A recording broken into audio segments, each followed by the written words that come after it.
Welcome to nucleosome academy. A very good morning to all of you. चलिए हम start करते हैं। आज हम स्टार्ट करेंगे जो है, हमने आपको रेप्लिकेशन पढ़ा दिया था। रेप्लिकेशन के बाद यानी कि डीएनए से हम लोग डीएनए बनवा लिए थे। हम लोग जो है आज की क्लास में जो है क्या बनवाएंगे, डीएनए से आरएनए हमने बनवा लिया था, यानी कि ट्रांसक्रिप्शन को कर लिया था। अच्छा, ये जो आरएनए बना है, हमने ये बताया था इस आरएनए में जगह जगह पर जो है नॉन कोडिंग रीजन पाए जाते हैं, जिनको हम कोड नहीं कर सकते हैं उनको हम बोलते थे इंट्रॉन, और जिसको हम लोग कोड कर सकते हैं, जिसको हम लोग पढ़ सकते हैं, जिनसे प्रोटीन बना सकते हैं, उसको हम लोग क्या बोलते हैं, उसको हम लोग बोलते हैं एक्सॉन वाला पोर्शन। तो आज का हमारा पहले यही टॉपिक है, जल्दी से बता दें कि आज का हमारा टॉपिक है आरएनए स्प्लाइसिंग। क्या चीज़? आरएनए स्प्लाइसिंग इसको बोलते हैं, या आरएनए प्रोसेसिंग बोल दीजिए, प्रोसेसिंग बोल दीजिए, या आरएनए एडिटिंग बोल दीजिए। क्या बोल दिए? एडिट कर रहे हैं इसको। जैसे हम लोग क्या करते हैं, एडिटिंग। ठीक, एडिटिंग।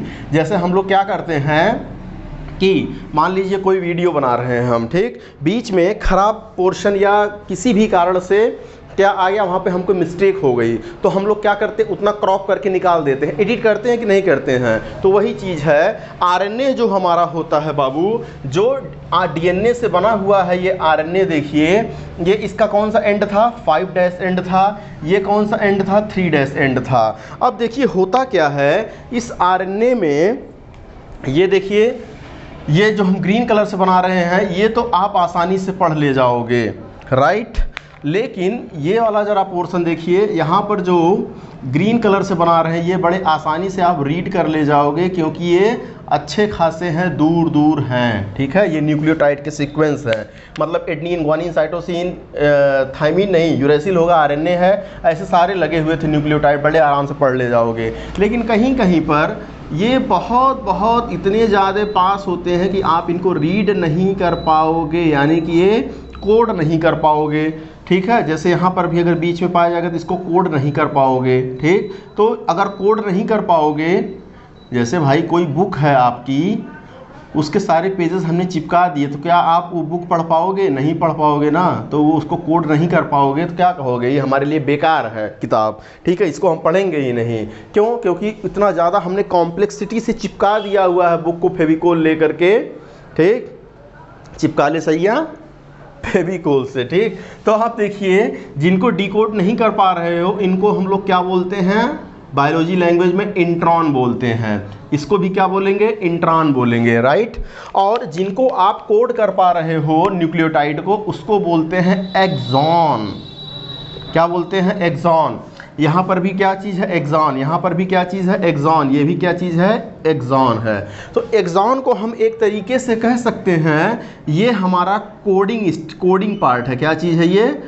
कोडिंग पार्ट है। किसके लिए? डीएनए को, सॉरी, प्रोटीन के बनाने के लिए। और इंट्रॉन को हम लोग कहेंगे ये क्या है, कोडिंग नहीं है, बल्कि क्या है, ये नॉन कोडिंग पार्ट है। क्या चीज़ है ये? नॉन कोडिंग पार्ट है, जिसको हम लोग कोड नहीं कर सकते। ये था इंट्रॉन और एक्सॉन के बारे में। तो चलिए हमारे लिए अच्छे कौन हुए, एक्सॉन माने जाते हैं अच्छे, इंट्रॉन हमारे लिए अच्छे नहीं होते हैं। इसीलिए इंट्रॉन अच्छे नहीं होते हैं, इसीलिए इंट्रॉन को हमको यहाँ से क्या करना पड़ेगा, निकालना पड़ेगा। चलो तुम यहाँ से निकलो, ठीक, निकालना पड़ेगा, फिर से निकाल करके इसको जोड़ना पड़ेगा, राइट। तो अब देखिए इसके लिए क्या होता है, ये आपके, तो ये कैसे निकलते हैं, कैसे जुड़ते हैं, तो हम आपको बताएं।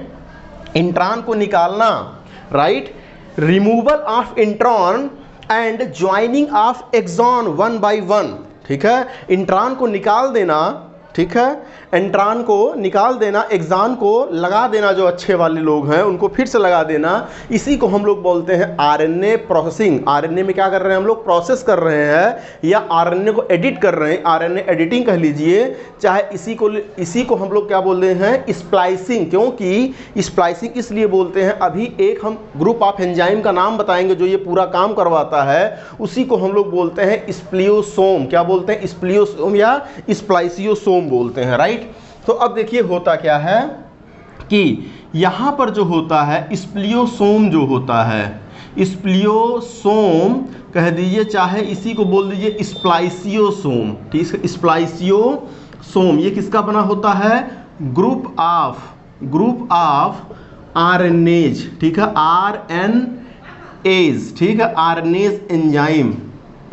आरएनए को कट करने वाले एंजाइम का नाम आरएनए होता है। अच्छा, एक चीज़ यहीं पर हम लगे हाथ और बढ़ा दें, क्या कोई बता सकता है कि ये हमने लिख दिया RNA एपॉस्ट्रॉफी S, इसका क्या मतलब हुआ?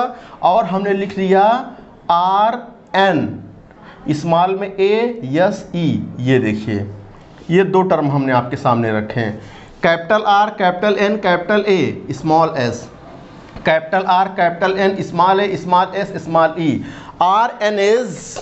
RNAs, ठीक है, क्या दोनों में डिफरेंस है? तो हम आपको बताएं डिफरेंस ये है कि यहाँ पर RNA ही है ये, ठीक है, RNA है, ये RNA का प्लूरल फॉर्म है, मतलब बहुत सारे RNA की बात हो रही है। एक RNA है, 2 RNA है, 3 RNA है, 4 RNA है, ओके। और यहाँ पर RNAs है, ASE, इसका मतलब ये RNA को काटने वाला एंजाइम है, तो कंफ्यूज मत होइएगा, ये RNA कट करने वाला एंजाइम है। इसी तरीके से आपके क्वेश्चन पूछा जाता है what is the difference between DNA and DNAs, ठीक है। तो ये वाला DNA का बहुत सारे DNA हमारे पास हैं, इसका मतलब होता है DNA को कट करने वाला एंजाइम DNAs, ठीक। तो ये होप कि आपको समझ में आ गया होगा। अब देखिए स्प्लियोसोम या स्प्लाइसियोसोम जो होता है ये ग्रुप ऑफ RNAs एंजाइम होता है, RNA को काटने वाले एंजाइम होते हैं। ये जो है यही आपके RNA से एग्जाम वाले पार्ट को काट के निकालेंगे। अगर हम बुक में इसका स्ट्रक्चर देखेंगे तो ऐसे जो है हमको कैसे दिखता है, ऐसे छल्ले की तरह दिखता है, ठीक, और यहाँ पर ऐसे एक खूंटी की तरह संरचना निकली होती है, राइट। तो ये था स्प्लियोसोम। अच्छा, RNA में से इंट्रॉन को काट के बाहर निकालना, एक्सॉन को रहने देना, ठीक है, ये प्रोसेस करने से पहले 2 मॉडिफिकेशन RNA में किए जाते हैं। क्या किए जाते हैं RNA में मॉडिफिकेशन? हम लोग 5' एंड पर, किस पर? 5' एंड पर जो मॉडिफिकेशन करते हैं उसको हम लोग बोलते हैं कैपिंग करना। क्या बोलते हैं? कैपिंग करना, यानी कि कैप उसको बोलते हैं, कैप कर दिया हमने, राइट, कैपिंग करना।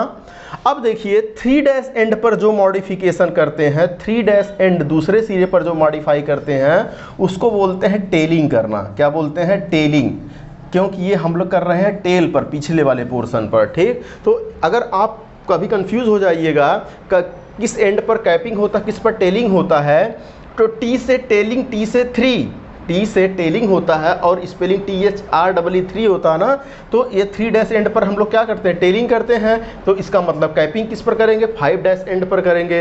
अच्छा, ये दोनों चीज़ है क्या?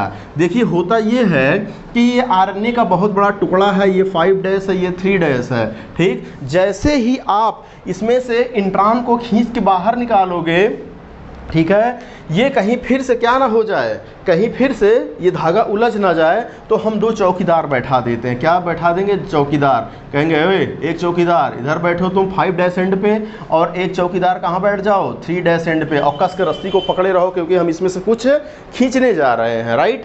तो ये जो चौकीदार हमने बैठाया, यानी कि जो इस पर मॉडिफिकेशन किया, इसी को हम लोग बोलते हैं कैपिंग करना। और जो यहाँ पर चौकीदार बैठाएंगे 3' एंड पर मॉडिफिकेशन करेंगे, उसको हम लोग बोलते हैं टेलिंग करना। तो अब आपको समझ में आया होगा कि कैपिंग क्या, टेलिंग क्या, लेकिन ये नहीं समझ में आया होगा कि आखिर कैपिंग में करते क्या हैं। बता तो दिए कि चौकीदार, लेकिन ये बताओ चौकीदार जी, ठीक है, चौकीदार, ठीक है भाइयों बहनों। अब देखिए क्या होगा, यहाँ पे जो हमने कैपिंग करेंगे, क्या करेंगे? कैपिंग करेंगे, ठीक है। वो उसमें करेंगे क्या एक्चुअली में कैपिंग में? तो कैपिंग में बाबू हम आपको एक चीज़ बताएं, देखिए कैपिंग में करते क्या है। तो कैपिंग में जो होता है, आप 5' एंड पर जो गुआनोसिन होता है, जो पहले गुआनिन का मॉलिक्यूल होगा, यानी कि गुआनोसिन, ठीक है, गुआनोसिन, जो गुआनोसिन होगा उसके 7 पोजीशन पर क्या लगा देंगे? मिथाइल लगा देंगे। क्या लगा देंगे? 7 पोजीशन पर मिथाइल लगा देंगे। इतना मॉडिफिकेशन करोगे, यानी कि 7 मिथाइल गुआनोसिन और क्या लगा दोगे साथ में, 3 फॉस्फेट जोड़ोगे, पी पी पी, ये ट्रिपल पी। तो इसी को हम लोग शॉर्ट में बोलते हैं 7 मिथाइल गुआनोसिन, 3 बार पी लिख दिया, ठीक है। ये देखिए 7 मिथाइल गुआनोसिन ट्राइफॉस्फेट। ओके, तो 5' एंड पर जो मिथाइल होता, सॉरी जो आपका गुआनोसिन होता है, यानी कि गुआनिन मॉलिक्यूल होता है, उसके 7th पोजीशन पर हम लोग क्या लगा देते हैं, मिथाइल लगा देते हैं और 3 फॉस्फेट लगा देते हैं। तो इसी को हम लोग बोलते हैं कैपिंग करना। क्या लगा दिया हमने, एक कैप लगा दिया। और टेलिंग तब क्या करते हैं, टेलिंग में क्या करते हैं, देखिए टेलिंग में हम लोग करते हैं ये, टेलिंग जो होता है वो 3' एंड पर होता है। उसमें जो होता है 3' एंड पर लास्ट में हम लोग ढेर सारे एडेनिन मॉलिक्यूल जोड़ देते हैं। क्या लगा देते हैं, ए ए ए ए ए ए, ठीक है, ढेर सारे ए ए। कितनी बार ए ए, लगभग 200 से 300 बार न्यूक्लियोटाइड लगा देते हैं, ए ए ए ए ए ए। इसीलिए इसको बोला जाता है पॉली। पॉली माने बहुत सारा, पॉली ए टेल भी बोला जाता है, ठीक है, पॉली एडिनाइलेशन बोलते हैं। क्या बोलते हैं, इसी को बोलते हैं पॉली एडिनाइलेशन करना, यानी कि बहुत सारे एडेनिन के मॉलिक्यूल लगा दिया। पॉली का मतलब बहुत सारा, पॉली एडिनाइलेशन। तो यहाँ पर क्या कैपिंग में क्या किए थे, 7 methyl guanosine 7 methyl guanosine triphosphate से कैपिंग कर दिए। टेलिंग में ढेर सारा खूब ए लगा दिए, जिसको हम लोग पॉली एटेल यानी कि पॉली एडिनाइलेशन, कितना 200 से 300 न्यूक्लियोटाइड का। अब देखिए जब इतना काम कर दिया कैपिंग और टेलिंग वाला, उसके बाद जो होता है हम लोग क्या करेंगे, कहेंगे अब स्प्लियोसोम आओ। क्या आओ, स्प्लियोसोम तुम आओ और जो है इंट्रॉन को पकड़ के बाहर निकालो। अब देखिए ये हमने क्या बना दिया, ये है हमारा 3' एंड, ये हमारा 5' एंड, ठीक। और यहाँ पर क्या था, ये देखिए इंट्रॉन था, ये सपोज कीजिए इंट्रॉन था, ये सपोज कीजिए इंट्रॉन था, ये देखिए सपोज कीजिए इंट्रॉन था। ये हमारा क्या था, एक्सॉन है। क्या है ये, एक्सॉन है। ये क्या है, एक्सॉन है। ये क्या है, एक्सॉन है। ये क्या है, एक्सॉन है। ये एक्सॉन है, ठीक। अब देखिए 5' एंड पर हमने क्या कर दिया, कि कैपिंग किया था, यहाँ पर कैपिंग कर दिया। तो यहाँ पर लिखेंगे 7 मिथाइल गुआनोसिन ट्राइफॉस्फेट से कैपिंग कर दिया, यानी कि कैप किया था इधर, ठीक है। और इधर क्या किया था, टेलिंग किया था। ये देखिए किससे, ए ब्रैकेट में लिखेंगे पॉली ए, पॉली एडिनाइलेशन, ठीक है। यानी कि यहाँ पर टेलिंग कर दिया। क्या कर दिया, यहाँ पर टेलिंग कर दिया, ठीक। कैपिंग कर दिया, टेलिंग कर दिया। अब देखिए क्या, किसको हम लोग आमंत्रण करेंगे, कौन आओ, आपको स्प्लियोसोम, जो हमने आपका पता है ग्रुप ऑफ आरएनए एंजाइम होता है, स्प्लियोसोम या स्प्लाइसियोसोम कहेंगे, आओ तुम। और जहाँ जहाँ पर क्या लगा है आपका, जहाँ जहाँ पर इंट्रॉन लगा है तुम वहाँ आके बैठ जाओ। ये देखिए ये क्या आ गया, स्प्लियोसोम। ये क्या आ गया, स्प्लियोसोम। ये क्या आ गया, स्प्लियोसोम। ये स्प्लियोसोम। अब देखिए स्प्लियोसोम लग गए जहाँ जहाँ पर क्या था, इंट्रॉन था। ये देखिए क्या है, इंट्रॉन है, ये इंट्रॉन है, ये इंट्रॉन, ये इंट्रॉन, राइट।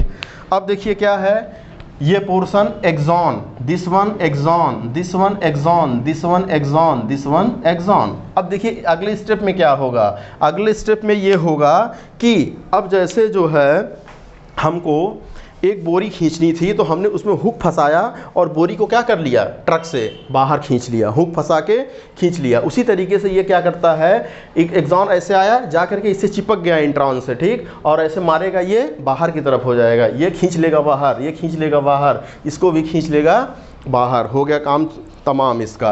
तो ये बताइए पहले से लेंथ छोटी हो जाएगी कि बड़ी हो जाएगी, छोटी हो जाएगी, ठीक। ये mRNA जो बनेगा, ये देखिए एक ये RNA बना, ठीक है। ये क्या है आपका 5' एंड है, ये आपका क्या है, ये वाला एंड, इधर वाला एंड ये 3' एंड है। अच्छा ये बताइए अब इसमें से तो क्या निकल चुके, इंट्रॉन तो निकल चुके, अब खाली और खाली क्या बचा रहेगा, ये देखिए ढेर सारे खाली, और एक्सॉन और exon, exon exon exon exon, यानी कि सारा का सारा एक्सॉन बचेगा।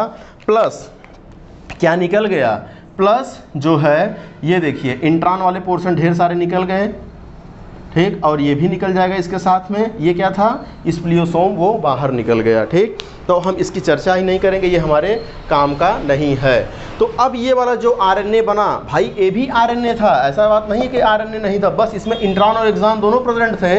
अब ये वाला जो RNA बना, खाली सो खाली और खाली इसमें RNA प्रेजेंट है, यानी कि वो भी एक्सॉन वाले रीजन। तो ऐसा आपका RNA जिसमें इंट्रॉन एक्सॉन दोनों प्रेजेंट होते हैं उसको हम लोग बोलते हैं HNRNA। क्या बोलते हैं उसको? HNRNA, heterogeneous nuclear RNA। पूरा नाम क्या हो गया? Heterogeneous nuclear RNA। और इंट्रॉन निकलने के बाद जो ये खाली एक्सॉन वाला बचा इसको हम लोग बोलते हैं mRNA। क्या बोलते हैं? अब इसी को हम लोग mRNA यानी कि मैच्योर RNA बोलने लगते हैं। यानी कि HNRNA किस में कन्वर्ट हो गया? mRNA में। ठीक है। अच्छा ये बताइए इस पूरे प्रोसेस का नाम और क्या हो सकता है? अच्छा, ट्रांसक्रिप्शन के बाद ये क्या कर रहे हैं? मॉडिफिकेशन कर रहे हैं। तो इसको हम लोग ये भी बोल सकते हैं post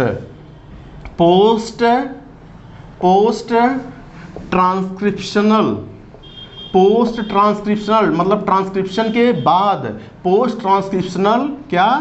modification. Post transcriptional modification भी बोलते हैं, राइट। तो हेडिंग का नाम ये भी हो सकता है पोस्ट ट्रांसक्रिप्शनल मॉडिफिकेशन। ठीक है। ये mRNA अब बना। अब ये जो mRNA बना है, ठीक है, ये सब हमारे न्यूक्लियस में हो रहा है। अब ये न्यूक्लियर पोर के थ्रू, ये देखिए ये क्या था? न्यूक्लियर पोर है। न्यूक्लियर पोर के थ्रू जो कहाँ पे चला जाएगा? साइटोप्लाज्म में हमारे चला जाएगा। कहाँ पर चला जाएगा? साइटोप्लाज्म, जहाँ पर क्या बनेगा इसका? इससे प्रोटीन बनाई जाएगी, राइट। तो देखिए हमारे में होता क्या है, हमारे बॉडी में ये हो रहा है बाबू। ये आपका मान लीजिए एक सेल है। क्या है ये एक सेल है, ये देखिए। और यहाँ पर क्या है? ये न्यूक्लियर मेम्ब्रेन है। ये देखिए यहाँ पर DNA से DNA भी बन रहा है और DNA से क्या बन रहा है? HNRNA बन रहा है, इंट्रॉन एक्सॉन जिसमें है, ठीक। और उसके बाद इससे mRNA भी बन रहा है, mRNA। ये क्या है? HNRNA है। यही न्यूक्लियस में सारा काम हो रहा है। अब mRNA जो है यहाँ से निकल करके बाहर आएगा। ये देखिए mRNA कहाँ चला आया? mRNA साइटोप्लाज्म में चला आएगा बाहर निकल करके, ठीक। और प्रोटीन का सिंथेसिस यहाँ साइटोप्लाज्म में होगा। यानी कि रेप्लिकेशन। यूकैरियोटिक में बात करें, अगर इधर देखिए यूकैरियोटिक सिस्टम के बारे में लिखें, यूकैरियोटिक सिस्टम के बारे में लिखेंगे तो रेप्लिकेशन और ट्रांसक्रिप्शन मत लगाइए, रेप्लिकेशन, ट्रांसक्रिप्शन और, ठीक है, और पोस्ट ट्रांसक्रिप्शनल मॉडिफिकेशन, यानी कि आपका जिसको हम लोग RNA स्प्लाइसिंग बोल रहे थे, RNA एडिटिंग बोल रहे थे, ये सारा का सारा प्रोसेस किसमें होता है? न्यूक्लियस में होता है, ठीक। उसके बाद जो यहाँ पर mRNA बना, इसको हम लोग साइटोप्लाज्म में भेज देते हैं प्रोटीन बनने के लिए। यानी कि जो आपका ट्रांसलेशन होगा, अभी पढ़ाएंगे ट्रांसलेशन, ये आपके कहाँ पर होगा? साइटोप्लाज्म में होगा, राइट। लेकिन यहाँ पर देखिए प्रोकैरियोटिक के केस में क्या होता है? प्रोकैरियोटिक के केस में तो ये चीज़ होता ही नहीं है, न्यूक्लियर मेम्ब्रेन होता ही नहीं है। तो काहे का आप बोलोगे बैरियर कोई है? यानी कि जितने भी सारे काम होते हैं सब के सब कहाँ पे हो रहे हैं? सब के सब साइटोप्लाज्म में हो रहे हैं। यानी कि ऑल प्रोसेस, यहाँ पर जितने भी प्रोसेस होते हैं सारे के सारे कहाँ पर होते हैं? साइटोप्लाज्म में होते हैं। क्योंकि कोई बैरियर नहीं होता। और आपको पता है कि जो साइटोप्लाज्म जहाँ पर DNA होता है उसको बोलते हैं प्रोकैरियोट केस में न्यूक्लियोइड, ठीक है, न्यूक्लियोइड रीजन। कौन सा आपका कौन सा रीजन बोलते हैं? न्यूक्लियोइड, ठीक है। स्पेलिंग मिस्टेक हो रही है हमसे। न्यूक्लियोइड रीजन बोलते हैं। क्या बोलते हैं इसको? न्यूक्लियोइड रीजन बोलते हैं, ठीक। यानी कि सारा का सारा प्रोसेस इसी न्यूक्लियोइड रीजन में हो रहा है। अब देखिए होता क्या है। अच्छा ये बताइए, चलिए हम एक समरी लिखते हैं यहाँ पर जल्दी से। समरी में लिखेंगे क्या कि जो आपका यहाँ पर ये देखिए, अगर हम यूकैरियोटिक सेल की बात करें, यूकैरियोटिक सेल की बात करें तो यहाँ पर देखिए DNA से DNA बना, बहुत सही। DNA से क्या बनेगा? DNA से अच्छा डायरेक्ट क्या RNA बन जाएगा? नहीं, पहले क्या बनेगा? HNRNA। ये हमको रटा दिया जाता है DNA से RNA, RNA से प्रोटीन, लेकिन DNA से पहले HNRNA बनेगा। HNRNA को मॉडिफाई करके mRNA बनाया जाएगा, तब जा कर के mRNA से क्या बनेगा? प्रोटीन बनेगा। ये सीक्वेंस होता है, राइट। अब देखिए ये डीएनए से एचएनआरएनए एमआरएनए यहाँ तक न्यूक्लियस में काम हो रहा था। इसके बाद ये देखिए हमने बना दिया यहाँ पर क्या, ये न्यूक्लियर मेम्ब्रेन है, ये देखिए न्यूक्लियर मेम्ब्रेन, ठीक। ये सपोज करिए पूरा न्यूक्लियस था, ये पूरा न्यूक्लियस है, ठीक। और ये न्यूक्लियर मेम्ब्रेन से कहाँ पास कर जाएगा, ये ऐसे बाहर पास कर जाएगा प्रोटीन बनाने के लिए, राइट। अब देखिए जो डीएनए से आरएनए बन रहा है इसको तो हम लोग क्या बोलते हैं, इसको हम लोग बोलेंगे ट्रांसक्रिप्शन बोलेंगे। क्या बोलेंगे, ट्रांसक्रिप्शन। लेकिन एचएनआरएनए से एमआरएनए जो बन रहा है इसको हम लोग क्या बोलेंगे, इसको हम लोग बोलते हैं पोस्ट ट्रांसक्रिप्शनल। ट्रांसक्रिप्शन के बाद जो मॉडिफिकेशन हो रहा है, ठीक, या इसी को बोलते हैं स्प्लाइसिंग, या इसी को बोलते आरएनए स्प्लाइसिंग, या इसी को बोलते हैं आरएनए प्रोसेसिंग, या इसी को बोलते हैं आरएनए एडिटिंग, कुछ भी बोल सकते हैं, राइट। आरएनए एडिटिंग हो गया। और यहाँ पर क्या बोलेंगे, एमआरएनए से प्रोटीन बनने को यहाँ पर बोलेंगे ट्रांसलेशन। ये देखिए इतना चीज़ होता है पूरा, अगर डिटेल में हम देखेंगे तो। लेकिन अगर वहीं पर ज़रा आइए, यहीं पर हम प्रोकैरियोटिक लगा दें। क्या लगा दें अब, प्रोकैरियोटिक। तो ये देखिए प्रोकैरियोटिक। अब आपको पता है प्रोकैरियोटिक में इंट्रॉन एक्सान का चक्कर नहीं होता, खाली एक्सान अच्छे वाले रीजन पाए जाते हैं, स्प्लियोसोम नहीं पाया जाता। तो काहे का एचएनआरएनए बनेगा, नहीं बनेगा। न्यूक्लियर मेम्ब्रेन भी उसमें नहीं होगा, ठीक है। तो होगा क्या, प्रोकैरियोटिक में आपका डीएनए से डायरेक्ट क्या बनेगा, एक फ्रेश वाला एमआरएनए बनेगा, और उसी से क्या बनेगा, प्रोटीन बनेगा, ठीक। ये वाला पूरा प्रोसेस कहाँ पर हो रहा है, न्यूक्लियोइड में। ये वाला कहाँ होगा, इसका साइटोप्लाज्म में होगा। यानी कि ओवरऑल मान के चलिए पूरा का पूरा साइटोप्लाज्म में ही होता है। अब देखिए टाइप्स ऑफ आरएनए के बारे में, ठीक है। आरएनए कितने तरीके के हो सकते हैं। जो आरएनए बन रहा है डीएनए से, कोई ज़रूरी नहीं है कि एक ही आरएनए बने, वो हम लोग अपनी सुविधा के अकॉर्डिंग क्या मान लेते हैं, हम लोग क्या बना रहे हैं, एमआरएनए मान लेते हैं, क्योंकि एमआरएनए ज़्यादा अमाउंट में बनता है, इसीलिए उसको एमआरएनए हम बोल देते हैं। तो लेकिन होता क्या है, आरएनए जो होता है, अगर हम यहाँ पर टाइप्स ऑफ आरएनए की बात करें तो बाबू जनरली आरएनए 3 टाइप के होते हैं, ठीक है। कौन कौन, एक होता है आपका एमआरएनए, जिसको हम लोग बोलते हैं एम फॉर मैसेंजर आरएनए बोलते हैं, राइट, एमआरएनए। और एक होता है आरआरएनए होता है, जिसको आर फॉर राइबोसोमल आरएनए बोलते हैं। और एक होता है टीआरएनए, कौन सा आरएनए, टीआरएनए, इसको बोलते हैं ट्रांसफर आरएनए बोलते हैं, राइट। ये 3 तरीके के आरएनए, और तीनों तरीके के आरएनए किससे बनते हैं, डीएनए से ही बनते हैं। डीएनए से ही ये भी आरएनए बनता है, ए भी आरएनए बनता है, ए भी आरएनए। प्रोसेस का नाम क्या होगा, ट्रांसक्रिप्शन के ही द्वारा बनते हैं। जिसकी डिमांड होती है उसी के अकॉर्डिंग ये फीडबैक मैकेनिज्म के द्वारा ये बनते हैं। अब चलिए एक एक आरएनए को हम जल्दी जल्दी फटाफट देख लेते हैं। तो एमआरएनए की अगर हम बात करें तो M for messenger RNA. MRNA जो होता है वो आपका जो बढ़ता है, ठीक है, उस पर कोड लिखे होते हैं। ये देखिए 5' to 3'। एमआरएनए का काम क्या है, उसका स्ट्रक्चर हम देखते हैं।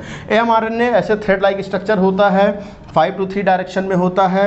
अब इस पर जो ऐसे कोड लिखे होते हैं, न्यूक्लियोटाइड होते हैं, 3 को हम मिला करके एक कोडान बोलते हैं। अभी कोडान के बारे में और चर्चा करेंगे, अभी हम ऐसे ही आपको नॉर्मल बता दे रहे हैं। उनको कोडान बोलते हैं। उसी से प्रोटीन, यानी कि ये इसको पढ़ के, ये सपोज ये किताब है, क्या है, ये एक किताब मान लो, तुम लोग एक बुक मान लो, इसको क्या मान लो, बुक।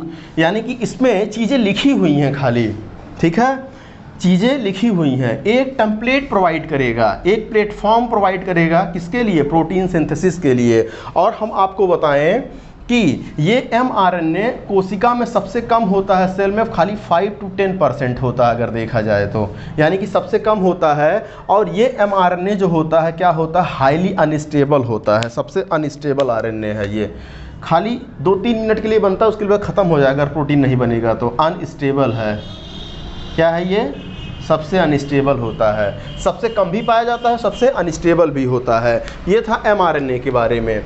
अगर एमआरएनए के बाद क्या चीज़, अगर हम जो है एमआरएनए के बाद अगर जो है टीआरएनए को देखें, ये देखिए टीआरएनए को देखेंगे तो टीआरएनए का कुछ शेप जो होता है वो क्लोवर का मतलब एक प्लांट होता है क्लोवर, नेट पर सर्च करके देखिएगा, क्लोवर लीफ लाइक स्ट्रक्चर होता है। क्लोवर के लीफ अगर आप सर्च करोगे क्लोवर लीफ लाइक स्ट्रक्चर होता है। ठीक, क्लोवर की लीफ कैसे होती है, देखिए क्लोवर की लीफ कुछ ऐसे होती हैं, ये देखिए ये क्लोवर की ऐसे लीफ होती हैं। ठीक, अब क्लोवर लीफ लाइक स्ट्रक्चर जो होती हैं, अब देखिए ये कैसा होता है, ये ऐसे होता है आरएनए, ये गया ऐसे आया, इसमें देखिए लूप बन जाता है, ये देखिए एक लूप हुआ, नीचे आया, ये देखिए दूसरा लूप बन जाता है, ये गया इधर, इसके बाद यहाँ पे एक छोटा सा लूप और बनता है, ये देखिए ऐसे, तो ये देखिए कुछ क्लोवर की तरह आपको ऐसे दिखेगा आरएनए। यानी कि आरएनए सिंगल स्टैंडर्ड होता है, नो डाउट, ये देखिए आरएनए सिंगल स्टैंडर्ड होता है, लेकिन कभी कभी क्या करता है ये आरएनए यहाँ से मुड़ करके, देखिए ऐसे गया, ये ऐसे मुड़ आया पीछे, यहाँ पर क्या बन जाता है, डबल स्टैंडर्ड भी बन जाता है। ठीक, इसीलिए आरएनए के केस में चारगाफ इक्विवेलेंट लॉ फॉलो नहीं होता। अगर सिंगल स्टैंडर्ड आरएनए दे दिया है, कह रहा है कि इसमें एडेनिन 30% है, तो बताइए ग्वानिन कितना होगा, हमें नहीं पता ग्वानिन कितना होगा, क्यों, क्योंकि ये आरएनए है। अगर ये डीएनए होता तब तो बता देते कितना होता, अपना कॉन्सेप्ट लगा करके चारगाफ वाला, लेकिन आरएनए के केस में चारगाफ रूल फॉलो नहीं होता क्योंकि ये सिंगल स्टैंडर्ड होता है। अब देखिए क्लोवर लीफ लाइक स्ट्रक्चर होता है, अब ये जो होता है एंड, ये वाला छोटा वाला जो हमने बनाया है इसको बोलते हैं 5' एंड, और ये बड़ा वाला एंड इसका 3' एंड बोलते हैं, राइट। अब देखिए इसका नाम जो होता है ये इसको बोलते हैं फाई लूप। ठीक है, याद करिएगा चाहे मत याद करिए, कोई बहुत ज़्यादा ज़रूरी नहीं है। फाई लूप, इसको बोलते हैं वेरिएबल लूप, जो लूप बनते हैं वेरिएबल लूप। ठीक है, वेरिएबल लूप, इसका नाम होता है डीएचयू लूप, डीएचयू। अब ये तीनों लूप चाहे याद करिएगा चाहे मत याद करिएगा, ये सबसे मोस्ट इंपॉर्टेंट नीचे वाला लूप होता है जिसको हम लोग बोलते हैं एंटीकोडॉन लूप, एंटीकोडॉन लूप, यही जो है पढ़ने का काम करेगा। एंटीकोडॉन ऐसे 3 होते हैं, 1 2 3 एंटीकोडॉन होते हैं, राइट। और यहाँ पर पूरा न्यूक्लियोटाइड लगा है, ऐसे थोड़ी बन गया है, ये पूरा न्यूक्लियोटाइड इसमें लगा है। और 3' एंड पर हमेशा 3 न्यूक्लियोटाइड हमेशा कंजर्व रहेंगे, कौन कौन, A C C हमेशा पाया जाएगा। ये इसको दुनिया का कोई भी टीआरएनए कोई भी देखेंगे दुनिया का, ये कंजर्व सीक्वेंस होता है, हमेशा और हमेशा पाया जाएगा 3' पर ACC। ठीक है, अब देखिए होता क्या है, ये एंटीकोडॉन लूप, इसका काम क्या होता है। अच्छा, टीआरएनए को हम बता दें, ये सॉल्युबल आरएनए होता है, इसको बोला जाता है सॉल्युबल आरएनए, राइट। और जो ये टीआरएनए होता है ये आपके 10 से लगा करके 15% जो है सेल में पाया जाता है। ठीक है, ओके, सॉल्युबल आरएनए होता है 10 से 15% सेल में पाया जाता है, और ये एमआरएनए को रीड करने का काम करता है। यानी कि वो तो बुक था एमआरएनए, ये बुक को पढ़ने वाला है, क्या, बुक को पढ़ने वाला है, यानी कि ये बुक रीडर है। क्या है, बुक रीडर है। अरे भाई उसमें किस भाषा में लिखा गया है कोई पढ़ के बताएगा तभी तो आपको समझ में आएगा, तो एक तरीके से कह लीजिए क्या है, बुक को पढ़ने वाला है। ठीक, अब देखिए हमारे सेल में एक ही टीआरएनए नहीं पाए जाते हैं। अगर हम प्रोकैरियोटिक के केस में देखेंगे, प्रोकैरियोटिक के केस में देखेंगे तो 30 से 45 टाइप के टीआरएनए पाए जाते हैं, राइट। और हम वहीं पर यूकैरियोटिक को देखेंगे तो लगभग 50 या और मोर देन 50 तरीके के टीआरएनए पाए जाते हैं। ठीक है, अलग अलग तरीके के टीआरएनए पाए जाते हैं। ठीक, बहुत लोग सोचते हैं कि एक ही तरीके का सारा टीआरएनए होता है, ऐसा नहीं होता है। मोर देन 50 टीआरएनए हमारे पूरे बॉडी में हर सेल में प्रेजेंट हैं टीआरएनए। ठीक है, अब देखिए क्या होता है टीआरएनए, टीआरएनए के बाद कौन सा आरएनए आएगा, एमआरएनए, सॉरी आपका आरआरएनए आएगा, जिसको हम लोग क्या बोलते हैं, राइबोसोमल आरएनए बोलते हैं। तो ये हो गया आपका आरएनए, जिसको राइबोसोमल। अब ये राइबोसोमल आरएनए जो होता है आपका, ये राइबोसोम्स को ही बनाते हैं, यानी कि ये न्यूक्लियोप्रोटीन ये भी होते हैं, राइबोसोम्स आरएनए जो होते हैं। ये आरआरएनए ये सबसे ज़्यादा मैक्सिमम पाया जाता है सेल में, मैक्सिमम 80 से लगा करके 70 से लगा करके 80% यही वाला आरएनए होते हैं, राइट। और ये सबसे स्टेबल भी होते हैं, स्टेबल आरएनए होता है, सबसे स्टेबल आरएनए होता है। ओके, अगर आरआरएनए में हम देखेंगे, राइबोसोमल आरएनए में, तो उसका जो है राइबोसोम्स जो होते हैं, ठीक है, उसके जो आरएनए होते हैं उन्हीं को हम लोग बोलते हैं क्या, राइबोसोमल आरएनए। राइबोसोम्स हम लोग देखते हैं कि एक 70S वाला होता है, एक 80S वाला होता है राइबोसोम। कभी हम बताएंगे 70S 80S क्यों बोलते हैं। 70S जो होता है आपका 2 सब यूनिट का बना होता है, एक आपके 50S हो जाता है, एक क्या हो जाता है 30S हो जाता है। अब यहाँ पर ऐड मत कर दीजिएगा 50 30 80 होना चाहिए था, ये डेंसिटी के अकॉर्डिंग लिखा गया है। S का मतलब होता है सोल्डबर्ग कॉफिशिएंट। जब हम आपको साइटोलॉजी पढ़ाएंगे, सेल पढ़ाएंगे, तब ये सब चीज़ें आपको बताएंगे। 80 में जो है 10 10 और जोड़ दिए, यहाँ पे 50 था तो यहाँ पर क्या कर दिए 60, यहाँ पर 30 था तो यहाँ पर कितना कर दीजिए 40S होगा। ये 2 सब यूनिट है, इसको बोलते हैं बड़ा वाला सब यूनिट, इसको बोलते हैं छोटा वाला सब यूनिट। ये देखिए बड़ा सब यूनिट है, ऐसे इसका स्ट्रक्चर होगा। ये छोटा सब यूनिट होगा तो ऐसे छोटा बना दीजिए। ये देखिए बड़ा वाला सब यूनिट है तो इसके वाले बड़ा बना दीजिए, और ये छोटा सब यूनिट है तो इसको हम लोग ऐसे छोटा बना दिए, राइट। तो लार्ज सब यूनिट और स्मॉल सब यूनिट किसमें पाए जाते हैं, राइबोसोमल आरएनए में। अब ये देखिए राइबोसोमल आरएनए करता क्या है, देखिए हवा चल रही है, क्या हवा चल रही है, हमारे पास बुक भी है, कोई पढ़ रहा है, क्या पढ़ रहा है, किताब को पढ़ रहा है, यानी कि mRNA है। पढ़ने वाला कौन है, tRNA है। लेकिन हवा चल रही है, पेज तो उड़ेगा ना, फड़फड़ फड़फड़ करेगा तो कैसे पढ़ोगे, ठीक। तो उस पेज को पकड़ने वाला भी तो कोई होना चाहिए, और उस पेज को पकड़ेगा कौन, यही rRNA पकड़ेगा। यानी कि rRNA जो होता है ये mRNA को पकड़े रहता है टाइटली, तब तक tRNA जब तक उसको रीड कर रहा नहीं, तो अगर इधर उधर हल्का सा भी हिल जाएगा ना तो कोडान डिस्टर्ब हो जाएंगे, कोडान गड़बड़ हो जाएगा। यानी कि rRNA जो होता है वो होल्डिंग करने का काम करता है। होल्डिंग किस, कौन से, mRNA को होल्ड किए रहता, पकड़े रहता है, ठीक है। कैसे पकड़े रहेगा, ये देखिए एक mRNA है, क्या है ये mRNA है। ये देखिए इसके ऊपर tRNA था, ये लार्ज सब यूनिट ऊपर लग जाएगा, स्मॉल सब यूनिट नीचे लग जाएगा, ठीक है। अच्छा होल्डिंग में हम लोग जैसे किताब को हाथ से पकड़ते हैं, वैसे ही इसके दोनों सब यूनिट कैसे पकड़ेंगे, कैसे जुड़े रहेंगे, मैग्नीशियम आयन जोड़ेगा इनको, Mg+++ जोड़ेगा, ठीक है।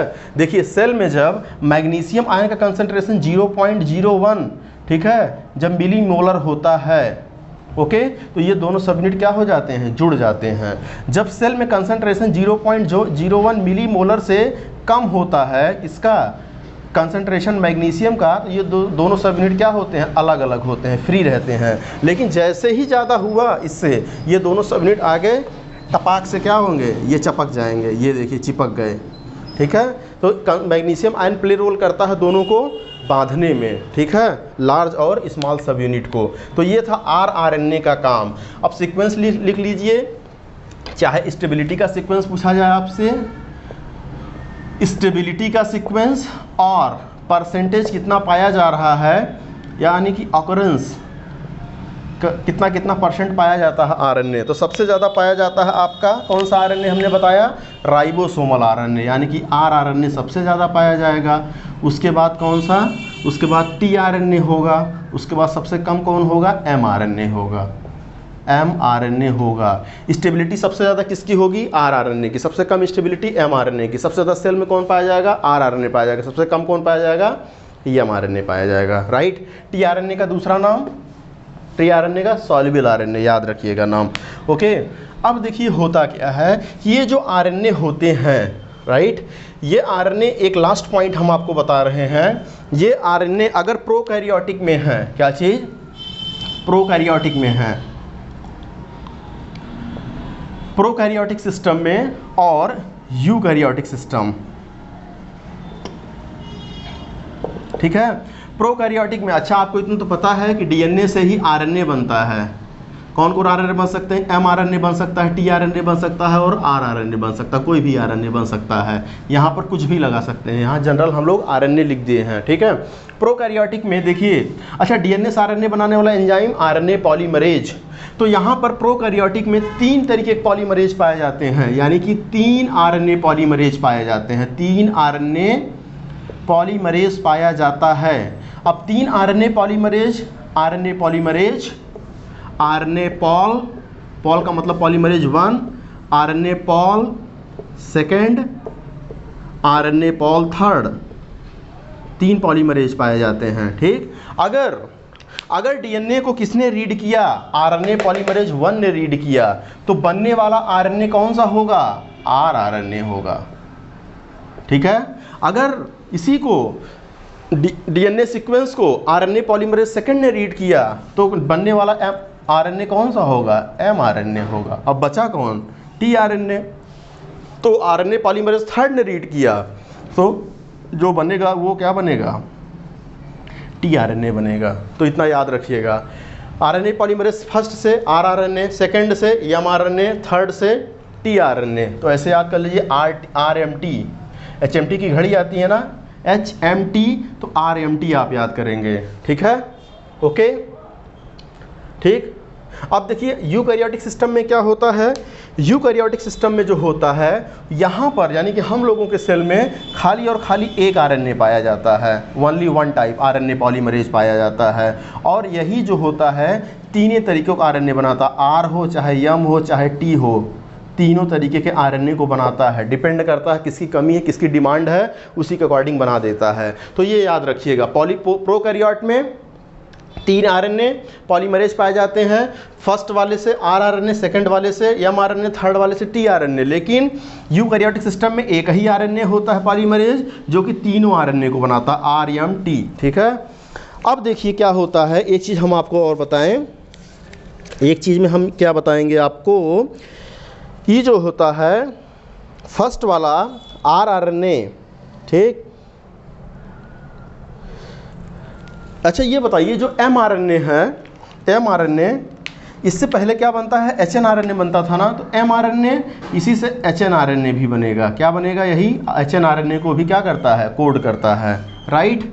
और जो आपका राइबोसोमल आरएनए है, कभी कभी ब्रैकेट में लिखा होगा 28, 18, 5.8, यस, इसके सब यूनिट होते हैं ये। ठीक है, याद कर लीजिएगा, खाली नहीं याद कर लीजिएगा तब भी काम चलेगा। राइबोसोमल आरएनए खाली याद कर लीजिए, नहीं तो इसके सब यूनिट अगर याद करना चाहते हैं 28 यस, सोडोवर कॉफिशिएंट 18 यस, 5.8 यस। जनरली ये बहुत हाई लेवल के जब टफ एग्जाम होते हैं जैसे नीट हो गया, ठीक है, उन बच्चों, नीट वाले बच्चों के लिए ये बहुत कारगर है ये सब चीज़ें, 28, 18, 5.8। आप लोगों के केस में ठीक है, ऐसा नहीं है कि खाली हम आप ही लोगों को पढ़ा रहे हैं। हमारे वीडियो जो है ये वाले बायोलॉजी पूरे कोई भी एंट्रेंस एग्जाम होगा, अपर लोअर लेवल से लेकर के पूरे हायर लेवल तक, यानी कि एलटी से लेकर के टीजीटी, पीजीटी, एलटी ग्रेड, ठीक है, नीट हो गया, उसके बाद जितने भी आपके हायर एंट्रेंस एग्जामिनेशन या फिर आपके बीएससी में एडमिशन लेने के लिए जेयू, जेएनयू, ठीक है, डीयू और बीएचयू, जितने भी एंट्रेंस एग्जाम होते हैं सब में ये सारे क्वेश्चन पूछे जाएंगे। ओके, अब देखिए एमआरएनए, एचएनआरएनए कौन कोड करता है, आपका सेकंड वाला कोड करता है। आरआरएनए 28, 18, 5.8 पॉलीमरेज 1, ठीक है। और थर्ड वाला जो होता है टीआरएनए के साथ साथ एसआई आरएनए, ठीक है, और एसएनआरएनए, जिसको आरएनए बहुत तरीके के होते हैं लेकिन हम लोग खाली 3 पढ़ते हैं, आरएमटी। एसआई एसएन का मतलब स्मॉलर न्यूक्लियर आरएनए, ठीक है, एसआई आरएनए, एसएनआरएनए, और आपका जो होता है एसआई आरएनए, एसएनआरएनए, स्मॉल न्यूक्लियर, और एसआर आरएनए, 5SR, ठीक है, 5SR आरएनए। ये सब कौन बनाता है, आपका जो है आरएनए थर्ड बनाता है, राइट। तो ये था पूरा आपका RNA editing, RNA processing, splicing कह दीजिए, टाइप्स ऑफ आरएनए, उसके बाद कितने तरीके के पॉलीमरेज पाए जाते हैं, ये सब पूरा खत्म हो गया। अब फाइनली हमको क्या बनाना है, आरएनए से जो है क्या बनाना है, प्रोटीन बनाना है। क्या बनाना है, प्रोटीन। वो हम आपको नेक्स्ट लेक्चर में, फिर देन नेक्स्ट लेक्चर में क्या लैग ओपेरान बता देंगे। उसके बाद ये पूरा जेनेटिक्स मॉलिक्यूलर एकदम आपके ब्रेन में होगा। ये पूरा फिनिश हो गया। अच्छे से पढ़िए, कोई भी क्वेश्चन हो आपको क्या करना है पता है। Okay, thank you, bye bye.